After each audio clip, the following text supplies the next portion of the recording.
What up? It's your boy, the Incredible Man, and yes, I am back at it again. And this is 911 Season 5, Episode 17, Hero Complex. And oh my gosh, we called it though, to be fair. Let's talk about it, man. I'ma live life for the fight, yeah, I'm here to get it. I got drive, got sight, always have a vision. I go by at night, I be in my feelings, I'ma be fine. This episode was glorious. But to be fair, we called it. I'm going to be 100%. We called this like from a mile away, man. Like we knew something was wrong with Jonah, man, just being 100%. And like you guys said, he just gave off a vibe, man. He just gave off a vibe. And we see at the beginning of this episode, it gives us this little story about this little kid that's on a bus, and this girl says he's rude because he's up here fascinated with guillotines and people heads getting chopped off and their bodies still fidgeting after the heads lopped off and stuff. Like, that is a little weird, a little strange, but I can understand it. But like from the moment we saw this little kid, I knew that this was Jonah. I knew without a doubt that this was Jonah. I was like, that's Jonah. That's Jonah. Watching the episode, I was like, that's Jonah. That is Jonah. And we see that his bus driver had a heart attack and he was the one to save him. And he got all these accolades for saving the bus driver, $50,000 for college, the key to the city, and interviews and handshakes and all this type of stuff. And that kind of gave him the hero complex, which the title is very aptly named. And I mean, it fit perfectly with this episode so much, man. We see the reason behind him doing all of this is because he has a hero / God complex. You know what I'm saying? He done something when he was a kid, saving someone's life, and that kind of, he always kind of wanted to chase that high, chase that feeling. It's like he was addicted to saving people, and it just didn't turn out the way that he wanted because he ended up killing some people in the process.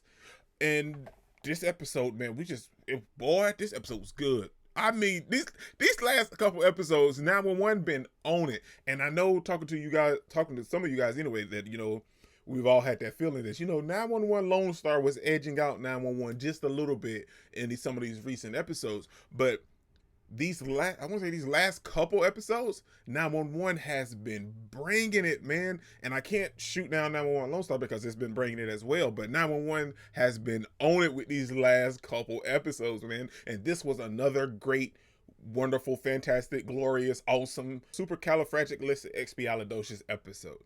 I mean, that's how good this episode was. That's what I had to, you know, use that word to, you know, explain how good it was, man. It was just that good. And we see that HEN and Chimney, they don't buy it, man. They knew something was up with Jonah. Chim kind of followed HEN with the whole ideal of it. But we know that HEN suspected something was off with this dude from the jump. And good thing she followed her instincts, man, because this man has been in multiple cities. And I'm assuming he has done this on multiple occasions, man. You know, like they didn't really get a lot of definitive information from all those other cities. You know, like everybody, oh, he's a little weird, but you know, he's a great paramedic. You know what I'm saying? But then talking to Karen, he kind of got that, you know, that realization that, you know, nobody just starts with murder. You know what I'm saying? They work their way up to it. So then they got a little backstory about him, and you know, they got some complaints. So there was a lot of stuff leading up to it, but you know, you just kind of had to deep dive into this. And we see that Jonah was not having that, man, because he called HEN and he threatened HEN and everything. But before I finish the story about, you know, Jonah and everything, I gotta talk about Taylor and Buck, because we see that HEN and Chimney came to talk to Taylor, but you know, we know because she had the footage of the rescue and everything and him being there on the scene. And this was a great story for Taylor, but Buck asked her not to mention it because it's going to be this whole ordeal, you know, because this dude is a paramedic and a firefighter. So like, it's going to be a whole ordeal. So we can't just, you know, put this story out there. I mean, it's going to be out there eventually, but let's wait a little while first. And Taylor wasn't feeling that. And at the end of the episode, we see that she just started to go straight in with this story, but she made a promise to Buck. Now, the only thing I feel like that's going to do is going to kind of tear them apart just a little bit, and enough wiggle room for Lucy to come in there, because after last week's episode, we know that Lucy has a little complicated feelings for Buck. And I like Taylor and Buck, but I feel like the writers are going in that direction to make it seem like she's going to ruin it for her and Buck, so they're not going to actually have a chance, and that's going to swoop in and allow him to date Lucy, probably, possibly. I don't know, but I mean, I don't know, man. I mean, I like Lucy, I really do, but I don't, because I like Buck and Taylor together. You know, it's a weird feeling right now. I don't know how I really feel about the whole overall situation of it. I don't know, but now we see that Jonah is threatening Hen and Chimney at the same time. He's threatening Chimney through Hen to get to Hen. You know, it's a weird thing. But then he knocks Hen out unconscious, ties her up. He has Chimney sprawled out on the table. He's killing Chimney, reviving him, killing him, bringing him back, and this is just tormenting Hen, man. Like, I was over here, I knew they wasn't gonna kill Chimney because, I mean, you know, Chimney had rebar through his brain and some other stuff. You know, Chimney been through some stuff, okay? So, like, I didn't feel like they were going to kill him, but, you know, they'll put Chim through the mill, you know, and I knew it was going to work out, but, like, I was a little fearful while watching the episode. I mean, I was a little skeptical a little bit, but we see that everything worked out in the end, and Chim, I was jumping up and down when Chim hit him with that defibrillator and just knocked Jonah out. But boy, can we talk about how Bobby came in there and was laying Jonah out, man. But it's this weird thing now because Taylor put the information out there when it's something that should have been, you know, hidden. This is not something that needed to be out there because he killed a couple people, but he was a paramedic working for the LA Fire Company, or LAFD. Okay, that's what it was, LAFD. So this is something that needed to be handled with finesse, and it's not going to have that now because Taylor decided to put this story out there because she feels like it's such a big deal. And the thing is because he's not a serial killer, in my opinion. I feel more like he has this whole hero god complex going on, and he's not actively trying to kill people. He's just killing them long enough so he can bring them back from the dead. You know what I'm saying? So I don't really think that classifies him as a serial.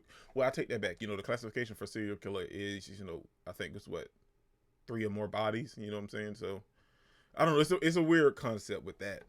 And then we have this whole side story going on with Eddie and his father, and we see that, you know, they kind of work out their differences and everything. You know, Eddie never really cared for his father working so much and not being home, but when he was home, you know, he kind of took out all his frustrations on Eddie, and that kind of led to Eddie being the type of person that he is. And don't get me wrong, I'm not knocking that side story because it's good development for Eddie, you know, because we see him going to therapy and trying to be a better version of himself, and him having this whole interaction with his father is good. And, you know, we learned that his father has like 3 stents and everything, and that allowed him and Eddie to kind of have a different kind of connection than what they normally have.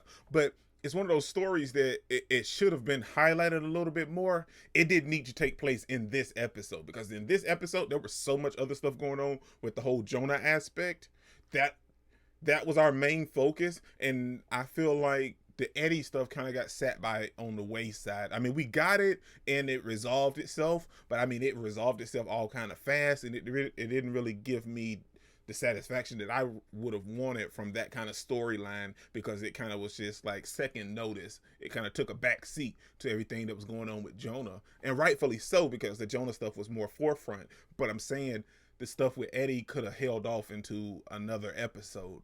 But that's just my opinion, man. Overall, the episode was great. I loved it. Another banger from 911, man, because we called it. We called it with Jonah, man. This is really incredible. Don't forget to smash the like button until you can't smash. You need more, comment down below, and I'll be sure to respond to each and every one of them, and subscribe, but only if you really want to, man. Peace out. All out, and I am here to stay right now, so don't call it a